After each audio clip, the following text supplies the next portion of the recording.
Welcome to Conscious Eye, living in authentic connection and harmony with self, others, and the world. Featuring Ravi and Savitri.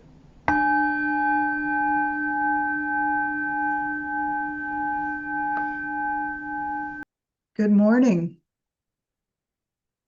Good morning. Welcome to Conscious Eye. And this is episode 5, right?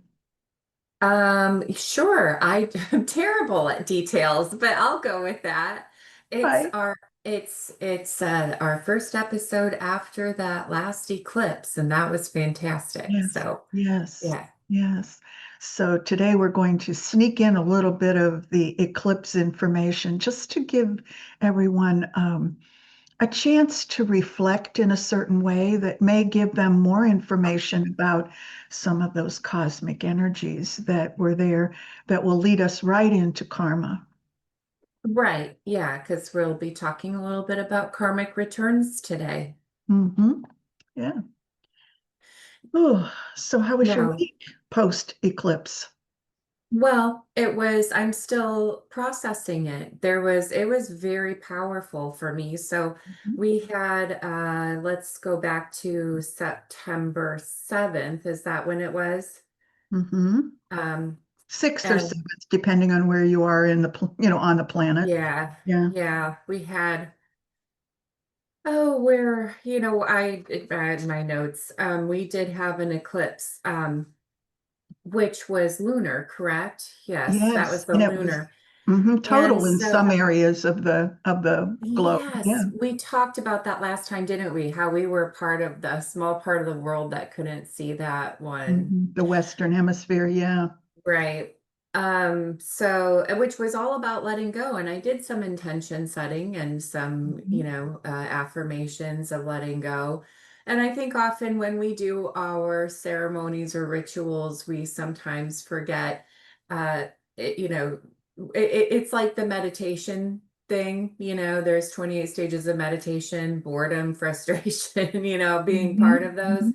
And Mhm. sometimes when you're doing a new moon or a full moon or an eclipse type ceremony, you're kind of like feeling like you're just going through the motions. And this one felt incredibly poignant for me Mhm. and very powerful. And I'm sure we'll touch on some of the reasons why as we go through this episode. I don't know. I know you have a fantastic story that I absolutely love about. Um, well, we'll get there. I'll get there. We'll get Okay. there. Well, you piqued my interest. Which story is it? The Milky Ocean story. Oh, yes. The I origin, the reason why we have Rahu and Ketu in those two locations in the sky and what their jobs are based on a curse that they placed on the sun and the moon. Yeah. Yeah, So which I think we mentioned those points in our last episode, did we? we Okay. did. And the story really goes this way. I mean, at one point, there were gods and demons in this story. And at one point, the gods lost their position. The demons were getting stronger, and they had overthrown the organization of the gods in the cosmos. And so Vishnu, the preserver, came to understand that maybe before the gods became so weak that they were no longer effective in helping to provide some of the things that they do, that maybe there needed to be some type of compromise. So he organized a an event, and it was churning the Milky Ocean. And if you think about Milky Ocean, we're talking about the Milky Way. And they churned the Milky Ocean, and he brought the gods and the demons together. And the demons had no rights or have had any experience with the elixir of immortality, which is what they were churning out of the ocean. They were not allowed to drink that because it would make them immortal. But the gods needed it so that they could get that boost in immortality. So Vishnu puts this plan together and says that if they work together, the demons can drink the elixir with the gods and everyone will be immortal. Well, long story short, they work together and there's some subplots that happen in there. But meanwhile, the elixir comes to the surface, they gather it, and the gods go to a secret location. They did not let the demons know where they were going to be to drink the elixir. And they sat and started passing the cup around. Well, one of the demons disguised himself. He heard about where it was, and he disguised himself as a god, snuck in, took a seat, and as the cup came to him and he brought it to his mouth, he got one drop, and sun and moon turned and looked and said, he's a demon, he's not a god. And unfortunately, or fortunately, as the case may be, you can look at it either way and remain neutral. And the demon now was immortal. So the only thing that could happen, since he couldn't be killed, was for him to be severed. So Vishnu comes down, severs the head, and meanwhile the demon curses the sun and the moon for perpetual darkness. Well, that's not going to work either. So they had a conference, came to a compromise, and decided that the head would go to the north and the body and tail would go to the south. And they would be at that intersection that I talked about. And that's where the two orbits intersect, sun and moon. And the curse would be in effect as the form of an eclipse. So twice a year, Rahu or Ketu could eclipse the sun. Twice a year, Rahu or Ketu could eclipse the moon. And that would be their way of activating that curse, getting a compromise, and they are now immortal. The interesting thing, though, is that they have some energies that they exude as well, not just during an eclipse, but they show up in birth charts. They're really important there. And I want to tell you a little bit, just real quick, before I know you have lots to say, but let me sneak this in. You know, Rahu in Sanskrit means to hide, what's secret, what's mysterious, what's profound, can be a little deep, can go into the dark areas of the world as well as the light. And he's the ultimate consumer. Whatever comes his way, he does there's no filter, no discernment there. So if you have Rahu in an active place in your chart, you may have found that during the eclipse when he was becoming powerful for the eclipse you just mentioned, the lunar eclipse, the mind was overstimulated, really just having a field day with ideas and thoughts, and I can do this, I can do that, I can see this, I can see that. Ketu, on the other hand, for the solar eclipse, Ketu is about magical powers. And his name means to highlight or something to emerge or appear. And he's in charge of past karma, where Rahu's in charge of future karma and activities. So they're diametrically opposed, but they cover the territory completely for us. So if you think about how those eclipses may have influenced you a little bit, the lunar eclipse would be very mind oriented. What's going on in your internal weather? And the solar eclipse this time was about your physical presence. How did you show up? How did you experience your relationship with the external world and past karma? Sure. Yeah. Because I think, and maybe we can cover some basics of the astrological and even the astronomical aspects of eclipses. Because, like you said, the lunar eclipse, which came first on September 7th, associated with Rahu, Hmm. was an emotional letting go. We have emotional revelations. The mind is busy because there's a lot, I think, brought to the surface that we're looking at. And it feels like it maybe is being revealed for the first time, but it is something that maybe we're just seeing for the first time. This is when, we can see patterns that we may recognize and be able to release those and let them go. So Mhm. lunar eclipses we can use for letting go, emotional cleansing, and revealing and Mhm. seeing what was hidden before. And something, just note to listeners, we really don't want to put out moon water or charge any crystals typically around this time. We don't want to That's capture right. that chaotic energy, because we're really wanting to release and let go and create space for things, new things to come in, new beginnings, and which was the completion of that cycle, September 21st, which was a solar eclipse. Mhm. And we can now hopefully use that space between those weeks to have cleared out some garbage. That's why the practices are important, to do the meditation or the breath work or the movement, or even if it's just conscious walking, whatever it is you're doing to really process, because we remember we've talked about, the cells, we really hang on to our traumas and subconscious beliefs on a cellular level. So doing whatever those practices are, because solar eclipses are about new beginnings and life-changing shifts and a focus on personal empowerment and personal growth. So with, like you said, with K2, uh, we remove, we cut off the dead, and we're able to sweep it away and start anew. And these Yeah.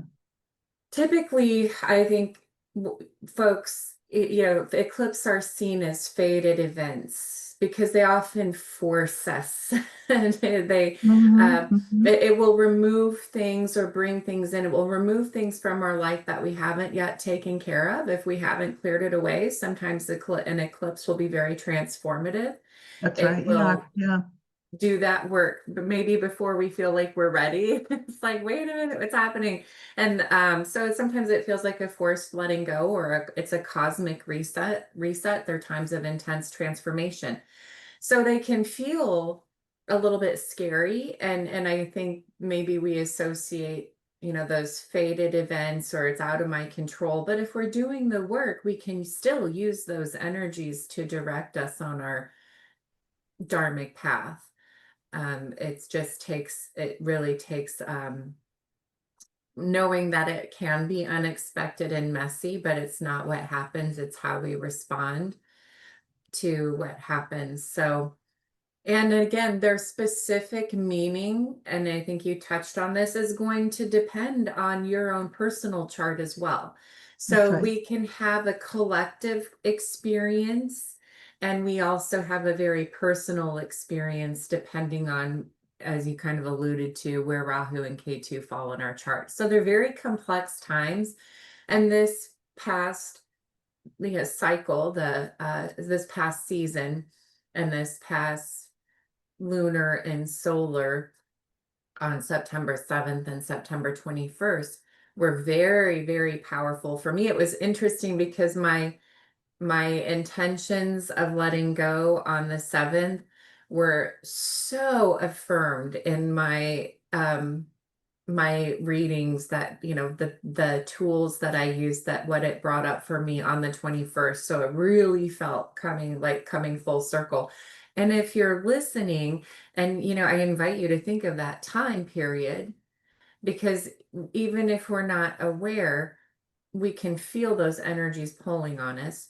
And as we come up into our cycles, or our season in 2026, we'll maybe touch on some dates that you can plan for, and use those energies intentionally to clear, and clear away things that we can let go of and make way for evolution. Yes. And you touched on a couple words that were and are really key, where chaos was one of them. Yeah. And a lot of times eclipses feel chaotic. And I think it really helps to be able to understand that the energies that come through during this time have an effect. It's not a belief system. We know Right. that there are energies that come from movement of bodies in motion, right? If you want to look at it from a scientific standpoint. And Jyotisha or Vedic astrology is considered a science. And with that being said, we're finding a lot of things starting to come into that world through quantum physics. And they're seeing some of these relationships and being able to understand mathematically the energies. So I just want to go there without getting really deep into, the weeds on it. The chaos, though, that you were talking about happens in a very dynamic way because as the lunar eclipse starts to get close, like the last couple of phases or titis of the moon, right before that new moon where we had the solar eclipse, everything's vibrating. And the energies from the lunar eclipse and from the solar eclipse during that 2 week period are diametrically opposed. They're giving us mental, physical, spiritual, and emotional experiences that may or may not be something that you expect. You said sudden. Yes, often it feels that way.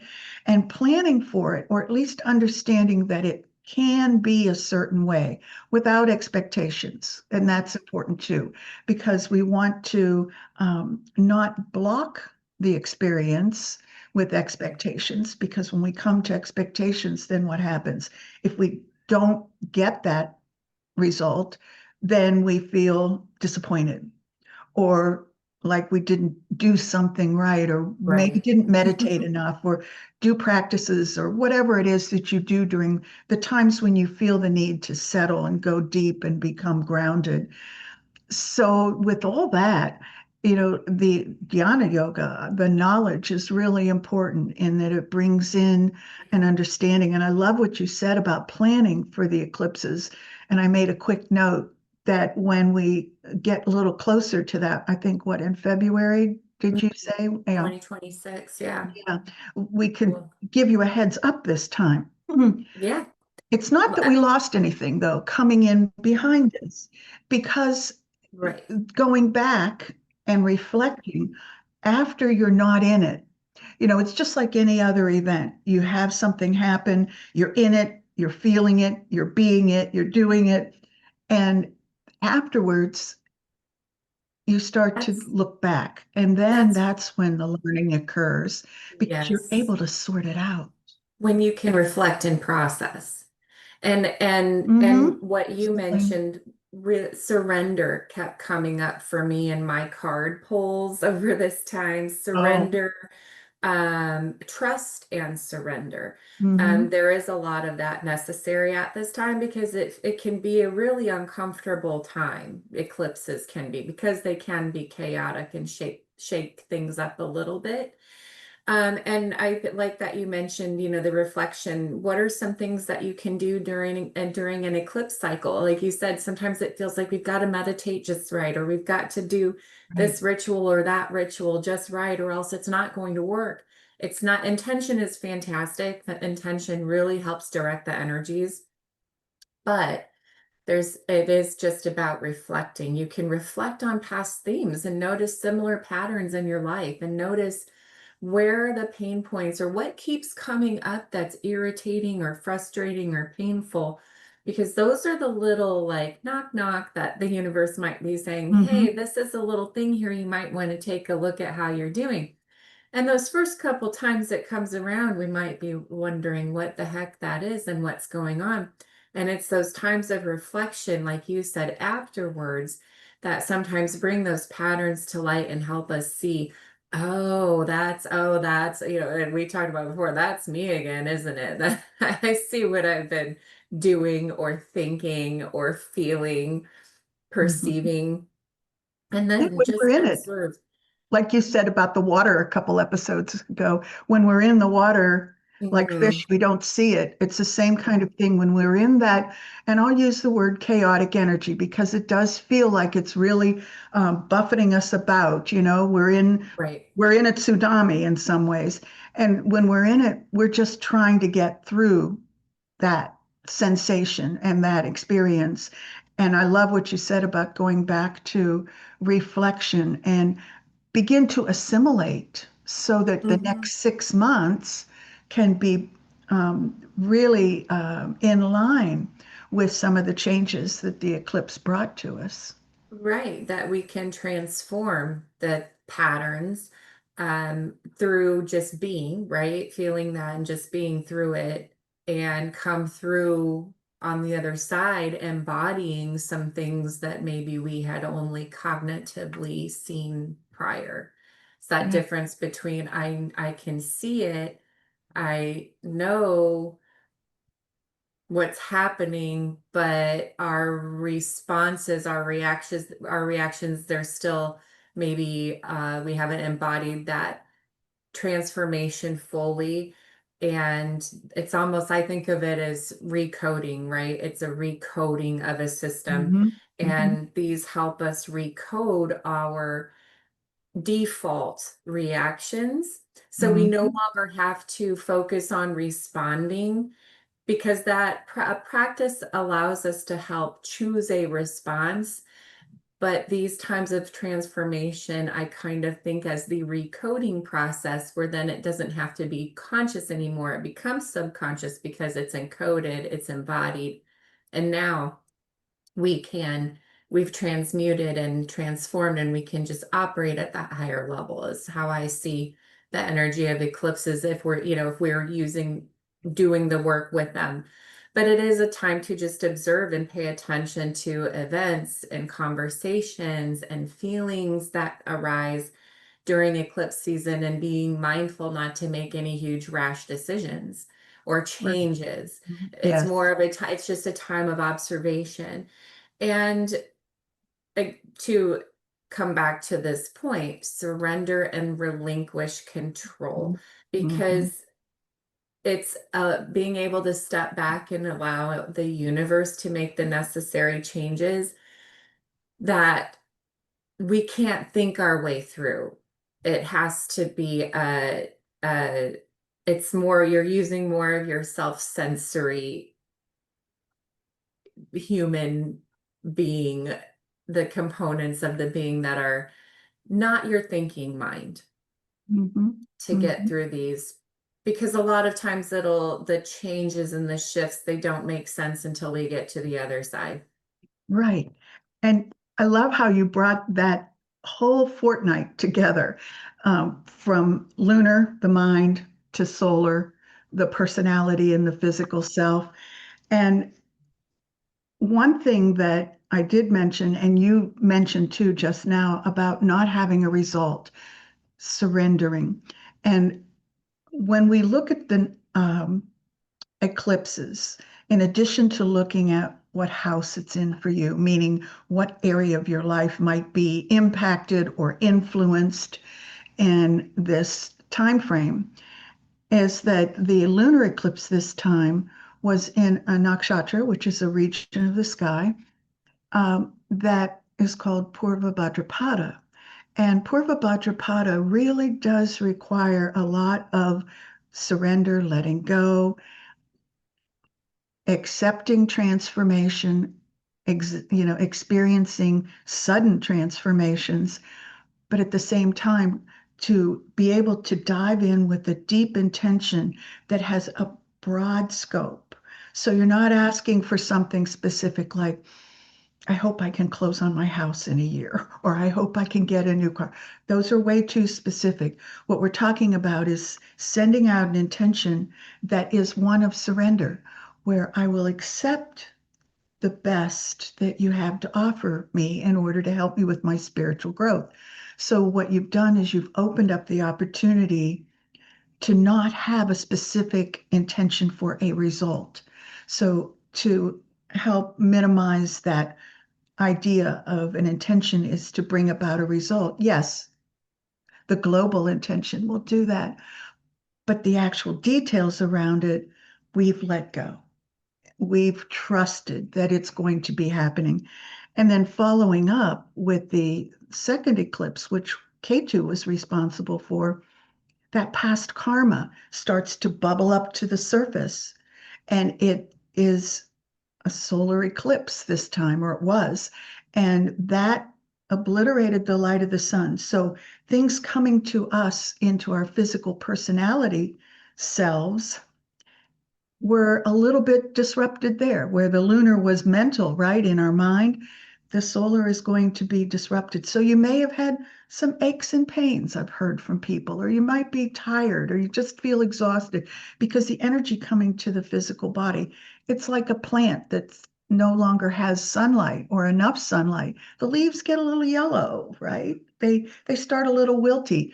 And that happens to us as well, not on that grand scale that I just described that would happen to a plant that hasn't had light for a while.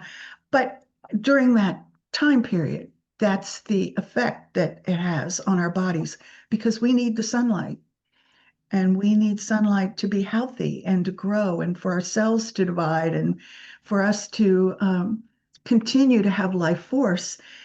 K2, obliterating that, says, okay, well, here's some past karma. Here's something that we need to burn away, resolve, or deal with. And often K2 is described as being the body and the tail that helps us sweep away the past.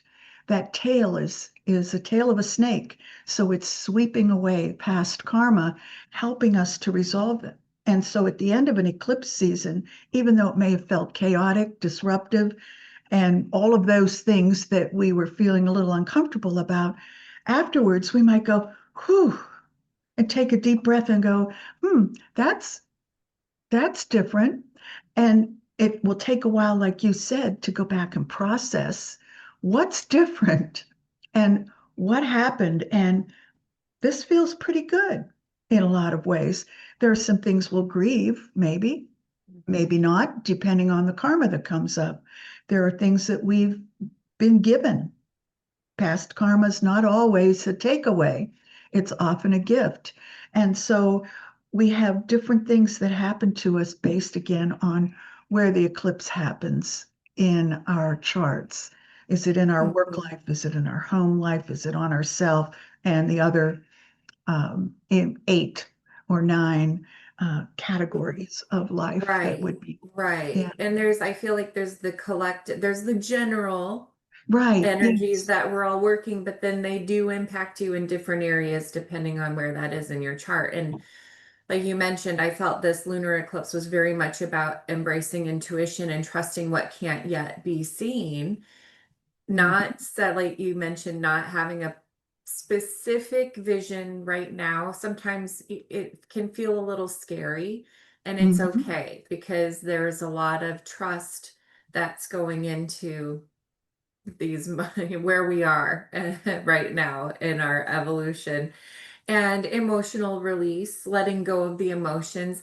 What really came to me in my practice is that adage, when you are angry at someone, you're not poisoning them, you're poisoning yourself. And Oh, yes. when we hang on to those resentments or those emotions where we feel absolutely entitled to our indignation, and we may be, Mhm. but at a certain point, it comes, and I'm talking, it was interesting. This was a weekend of going way back into the past. And so I'm sure it's, everyone can tie emotions back to years and years ago. Someone said this, or someone did that, or this happened when I was young. And I've carried that with me for so long, and it's time to set it down. Mhm. Time to really put it down, not just archive it, put it in the delete bucket and The circular let it file, yeah. dissipate into the cloud. Mhm. Really let it go, and inner focus.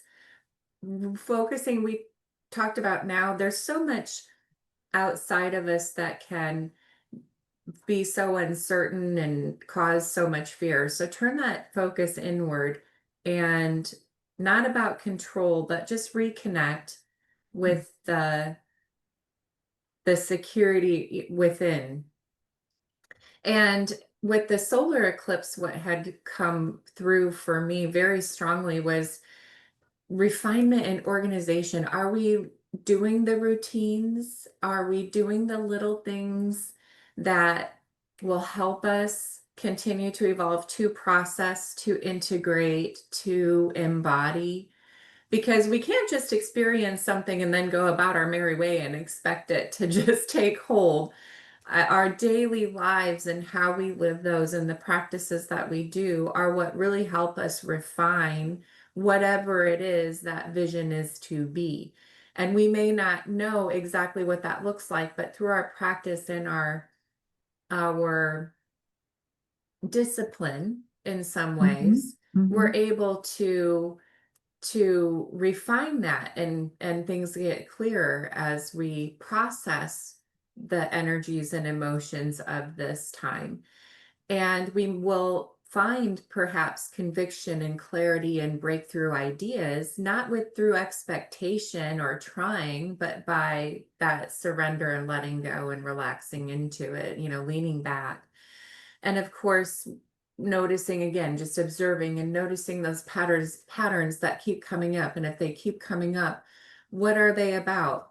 I remember when I was in Bali and these patterns, these old patterns just kept coming up and coming up. And I finally said to my teacher, Hadi Sant, I'm like, I know why they're here. I'm sick of it. I'm sick of seeing them. Why are they here?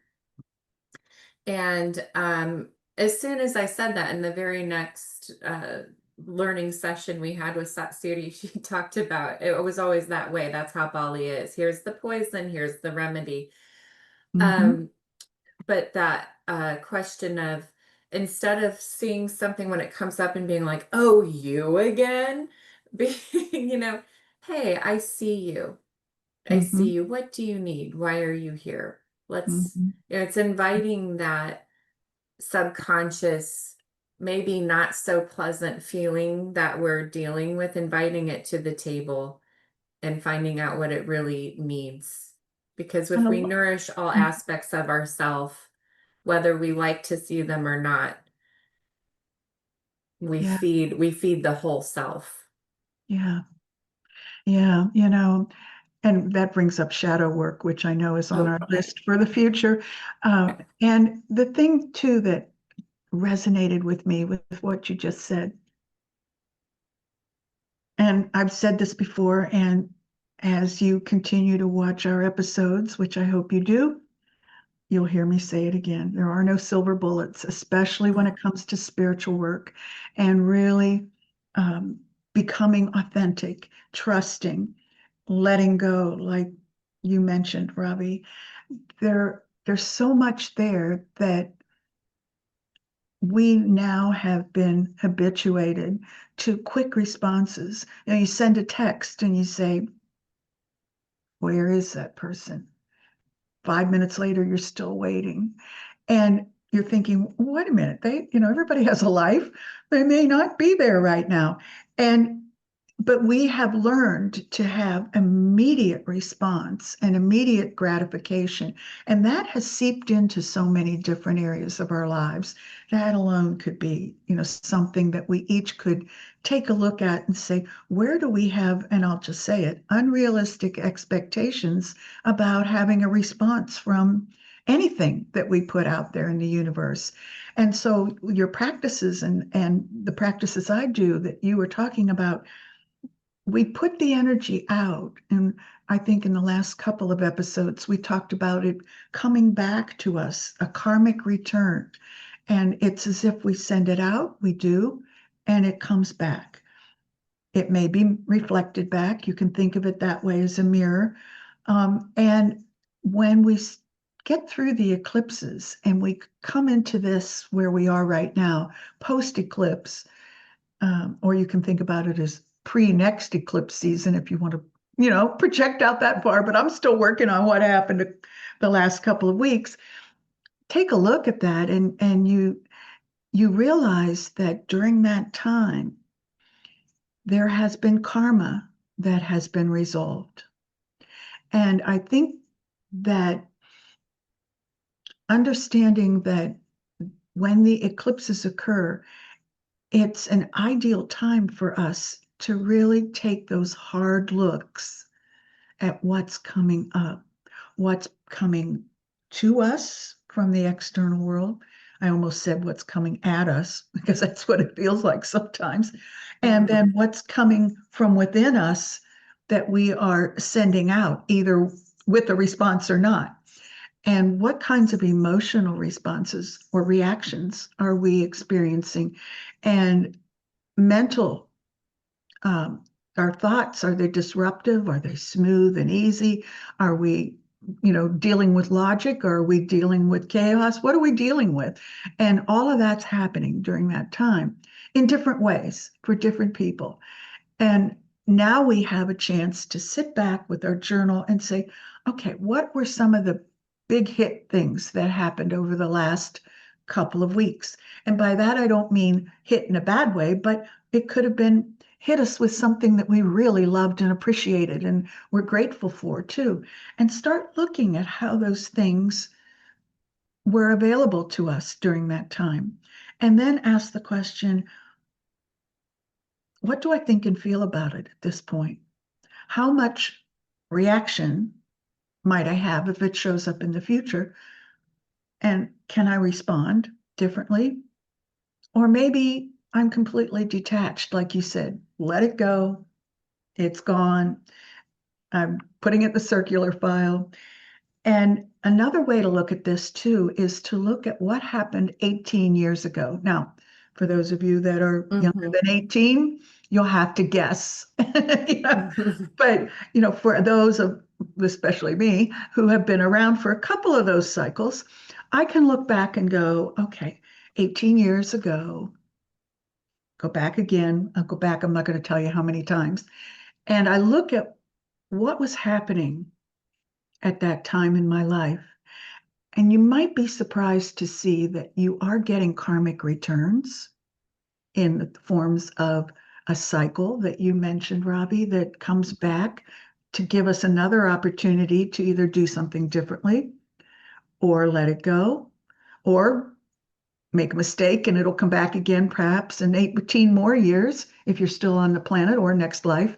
So, this is how karma starts to show up during eclipses. During every day, we have other opportunities, and that's going to be our next episode where we look at the aims of life and how Mhm. karma weaves its way into that. But um, yeah. Just to touch on, so we had discussed, you and I previously, and so our listeners, just to clue them in. So the nodes shift about every 18 months or Hmm. so, Hmm. and we have a full eclipse completion cycle where the geometrically what is that word? It's geometry, but somehow we end up, it's I call sacred geometry. We end up back in almost the same spot. So it's in the Right. same, so it Yeah. becomes a full cycle at 18 years. So Yeah. every about 18 months, the nodes shift, bringing a different flavor to the eclipses. Hmm. And then we come full circle and we can go in 18 years, look back and go, what has really shifted? Right. So Yeah. And it just to touch depends. on that, I don't know that probably our listeners probably they're not like, I'm more confused than ever after that No, explanation. actually, I think that's great you brought that up because I did mention the 18-year thing, and I know that that could feel confusing. Um, it really depends on where the nodes are in your birth chart, what the primary feature is going to be, what's that area of life that's going to be involved in the eclipses that occur. And so each 18 months, the nodes shift. So, for instance, this one might have been in your first and seventh house, your house of self and your house of others. In 18 months, it's going to shift. And maybe that's going to shift to a different location, like it could be your home and your work that would be influenced for 18 months. And then that whole 18-year cycle that you mentioned is that it goes all the way around, all 12 opportunities in our life, all 12, I call them Dharma portions or Dharma events of our life are now complete. They have had that cycle. So think in terms of if it's really involving your work and your home life right now, that will change again. November, close to Thanksgiving of 26, it will shift and then it will be influencing another area of your life. And by it, I mean Rahu and Ketu's placement Mhm, in your mhm. chart. And And in that goes, mhm, it goes the opposite direction. So counterclockwise. as you right, Hmm. yes. Hmm. So um right, just highlighting the different areas of our life as eclipses are really for our karmic evolution. Yes. Karma being that portal to the human experience. I want to hopefully dispel the myth that karma is all bad. It is why we come here. It's the portal to the human experience. And we can get, I was thinking recently, the my human experience, I've lived a lot of it in my upper triangle, very in the upper realms, not feeling very grounded or connected to the human experience. Being And in, yeah. yeah, Is that what you're yeah, saying? Yeah. Yeah. more recently have felt a connection with my lower triangle and really grounding into the fact that I'm here on this planet in a human body living this human life and that take the connecting those experiences, that spiritual experience and the human experience with the heart center, and really discovering what it means to connect and be a part of this planet and the collective. So it's messy and it's crazy and uncomfortable, but I really have been awakening to over the past few years in my human experience that it being a human is the most spiritual thing we can do Hmm. here, is to Hmm. live our human experience Yeah. fully and evolve through the experiences that we're provided, and we are given these awesome energetic opportunities to use with intention. And like you said, it's not a belief system. The influence is there. It Hmm. doesn't take belief in the system to for it to impact us, but we can use those influences for the benefit of our own soul and uh our even our just our ego's evolution. Yes. Yes. And some would say of course, there's always in a philosophy, there are many different perspectives and understandings of the core principles that are there. But some would say that um, the only way that we can resolve karma is to be in a physical body. This Mhm. is where we create it, and this is where we experience the fruits of our creation. And I did a little research about if you listen to the last episode, about the idea of if we have an intention and an action, that produces karma. If we don't have an intention, or we're naive or not completely aware, some would say ignorant of the results or the impacts and influences, do you still receive karma for that? And of course, no surprise, there are multiple perspectives around that. And it crosses over not just in the Hindu philosophy, but in the Buddhist philosophy. And I found that it is a debate, an active debate that's been going on for lots and lots of years, centuries, ages, eons. And some say, yes, the action creates the energy, so the karma happens regardless of want to do. So you need to learn to be mindful of your actions and your thoughts in order to manage or control the type of karma that you might receive from whatever it is that you do. Others say, no, if you're innocent, you didn't mean it. It wasn't something that you intended. In other words, if you have a thought or you have an action that harmed somebody and you didn't know that it would harm them, then you're innocent and you don't receive karma. So there are two ways to look at it. And I invite you to explore your thinking about this and maybe get out there and look at some of that debate and the research around it and come to your own conclusion about it. Because Well, what your heart says, what your soul says is the answer for you. and maybe observe your experiences and what's reflected back to you, and Mhm. maybe go by that. I think I know which camp I stand in, but definitely that. And I do as well. I wanted everyone to know that there are But we'll leave that varying. for you to guess. Mhm. But yeah, I guess we probably, yeah, should. I could go on for ages, but I love that. We'll leave our listeners with that today, and Right. perhaps just and reflect and observe, which is what these eclipse times are all about. And even though we're through this last cycle of the year, perhaps now you can look back and reflect on that time frame for you and see what happens over the next few months, whatever it is, what, 6 months.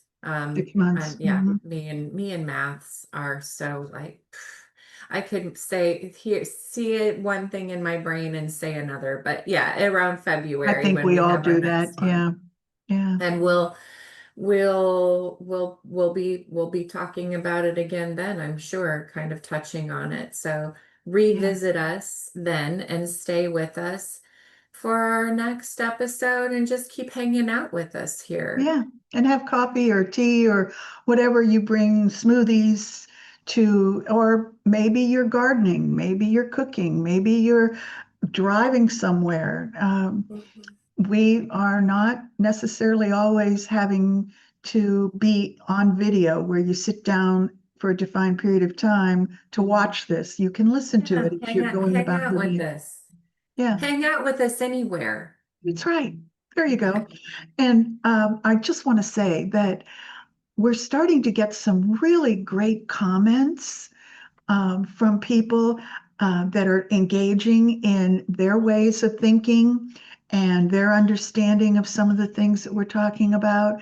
And so please comment and like and subscribe. Subscribe, Mhm. share, Yeah. share the love, And if you and join like us it, again. yeah. And if you like what's happening here, the more you share and the more you like, I'll just say the like is the algorithm that will send it out to people that we don't even know. So thank you for that in advance. Yeah. Yeah. Thanks for being here today. And until next time, I'll be processing, pulling cards, and figuring out what the heck until next time. Satnam.